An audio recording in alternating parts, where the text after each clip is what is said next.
Welcome to this explainer. Today, we're going to untangle the incredibly deep, heavily connected roots of major world religions. We'll be looking closely at the shared foundations of the Quran, the Bible, and even beyond. But before we dive into all that fascinating history, I've got a little riddle for you. Try to guess the characters in this ancient story. We've got a husband whose name ends in the letters A and M. His wife's name starts with S. Now, they are exiled from their city, and they travel far away with a relative whose name starts with an L. During this epic journey, a powerful king from a faraway land, whose name ends in N, actually abducts the wife. But eventually, she gets rescued and escapes captivity. So, who are they? While you lock in your guess, let's just quickly breeze through our agenda for today. We're going to cover a tale of two stories, shared origins and floods, the truth about idolatry, context in religious texts, and finally, we'll wrap up with the split of three faiths. All right, kicking things off with Section 1, a tale of two stories. Let's see who those mystery characters are. So, who did you have in mind? Honestly, you probably thought the answer was the Ramayana, right? You've got Ram, Sita, Lakshman, and Ravan. But, and this is mind-blowing, these exact same fill-in-the-blanks also perfectly fit a completely different scriptural story. The story of Prophet Abraham. You have Abram, his wife Sarah, his nephew Lot, and the Pharaoh of Egypt who took Sarah into his palace. It is a completely stunning parallel. Now, Abraham is incredibly important because he's really the foundational figure of monotheism, which is, of course, the belief in only one God.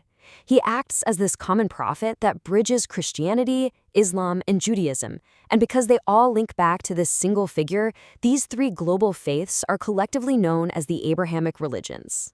Moving right along to Section 2, shared origins and floods, let's look at some ancient human narratives. If we trace the textual lineage starting from Adam and Eve, we eventually arrive at figures like Enoch. The book of Genesis says Enoch actually walked with God for 300 years. Fast forward a bit, human populations grew, but the texts say they became deeply wicked. And that leads us to Noah, who was recognized as a good man. As the story goes, he was warned by God to build a massive ark to survive a great flood brought on by 40 straight days of rain, leaving the entire earth submerged for 150 days. But here's where it gets fascinating. The universality of these origin stories is just striking. Whether we're talking about Noah in the Abrahamic texts, or King Manu in Hinduism who is guided by Matsya all the way to the Himalayas, or maybe Utnapishtim in ancient Mesopotamia, or Deucalion in Greek mythology, the core story of a great sage surviving an apocalyptic flood in a huge vessel is shared across the entire globe. That brings us to Section 3, the truth about idolatry. Let's really try to understand worship here. There's a really famous story found in both Jewish commentaries and the Quran. A young Abram was left in charge of his father's idol shop. To prove a major point, he took a stick and basically smashed all the idols, leaving the stick sitting in the hands of the largest one. When people came in and questioned him, he sarcastically claimed the biggest idol destroyed all the smaller ones. When the crowd argued back that statues obviously can't fight or speak, Abram completely turned it around on them. He asked why they were worshiping lifeless statues that literally have no power. This established a very strict foundational stance against idolatry. Because of this strict stance, some conservative interpretations label Hindus as kafirs, or disbelievers, specifically for using idols. But this actually misses some massive underlying nuance. As scholar Acharya Prashant explains it, the physical idol itself isn't the end goal, it's merely a vessel. It's a tool used by the worshiper to help focus on and reach the true, formless God. Think of it like looking at a photograph of a loved one. The photo helps you remember them, but that piece of paper isn't what you truly love. And furthermore, if we actually look closely at the Hebrew Bible, we see God commanding Prophet Moses to construct golden cherub statues for the Ark of the Covenant. You even have Ezekiel describing temples carved with cherubs and palm trees. So the absolutely crucial takeaway here is that using physical representations to worship the true God has deep, very nuanced roots across all of these ancient faiths, just as long as the object itself isn't what's being worshipped. Okay, Section 4, context in religious texts.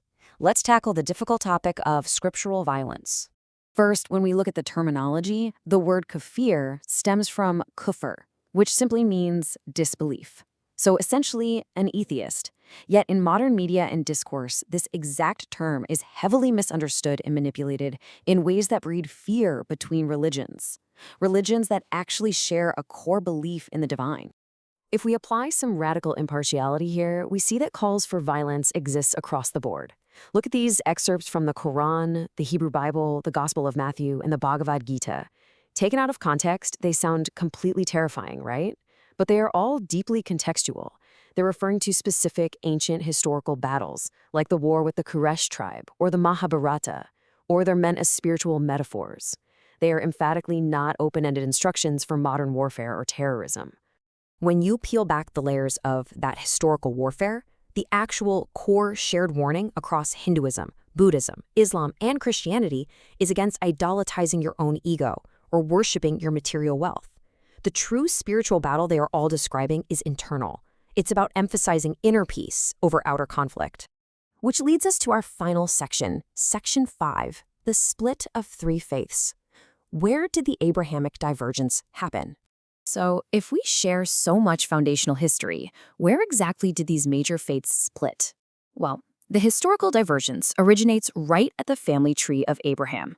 You see, Abraham had two sons. First was Ishmael, born to Sarah's servant, Hagar, who was eventually sent out into the desert. Later on, Abraham's wife Sarah gave birth to a son named Isaac. Here is exactly how that family tree branches into global faiths. First, Abraham makes a covenant with God. From his son Isaac comes a descendant named Jacob, who is later renamed Israel, and he leads to the 12 tribes of Israel. That's the foundation of Judaism. Christians also trace their spiritual lineage straight through Isaac, eventually leading to Jesus. Meanwhile, Muslims trace their lineage to Abraham's other son, Ishmael. In fact, Islamic texts detail that Abraham and Ishmael together built the sacred Kaaba in Mecca, which is the holiest site in Islam. It is just absolutely fascinating when you take a step back and realize that one single patriarch birthed three massive, distinct global faiths spanning the entire world. Billions of people today trace their ultimate spiritual origin back to this exact same source. Which leaves us with a final, profound question to consider as we wrap things up. If our foundational human stories, our flood narratives, our core spiritual warnings, and our patriarchal roots are so beautifully united, why do we let modern forces pull us apart? Take that thought with you today and keep questioning the narratives that try to divide us. Thanks so much for joining me on this explainer, and I'll catch you next time.